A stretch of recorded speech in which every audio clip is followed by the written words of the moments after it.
What does a normal day at court look like? First of all, when you get to court, you're going to have to go through some kind of security. Sometimes the security guards at the X-ray area, they'll be saying, yeah, this is the which court you're in, and they might ask you there and then.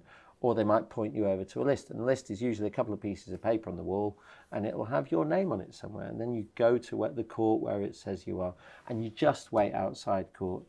And then you'll see somebody scurrying around with, again, a black robe on, and that'll be a court usher with a clipboard.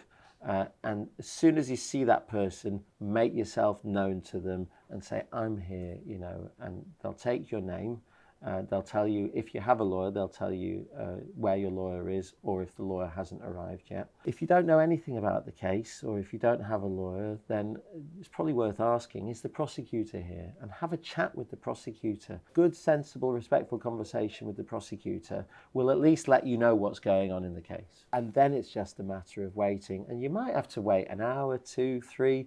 And when you do go into court, you'll be asked to go in. You'll stand either in the dock or in a kind of witness box type area. They'll identify you. They'll say, is this your name? Do you live at this address? If you don't want your address read out in open court, then you must tell either your lawyer or the legal advisor or the usher. Legal advisor is a person who sits in front of the magistrate, and then the hearing will begin. If you don't have a lawyer, they'll talk to you directly. It will either be 2 or 3 lay magistrates.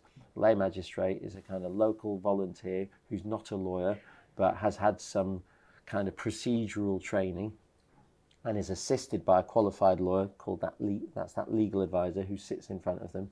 Or there'll be a single judge called a district judge who is a former lawyer and a qualified lawyer at that, who can act on their own and acts as kind of judge and jury in the magistrate's court. If you have to go to the Crown Court, things are more formal. That's when you see the barristers with the robes, with the wigs. The judge is there wearing a black robe with purple on it, sometimes a red robe. The Crown Court is more organised. The hearings take longer. Of course, the stakes are higher in the Crown Court. You can go to prison for a very long time in the Crown Court. But I would expect that most people, if you have to go to the Crown Court, if you've got any sense, you get a lawyer. And if you apply for legal aid, if it's a Crown Court offence, you'll get legal aid provided you provide the financial information you have to on your legal aid application.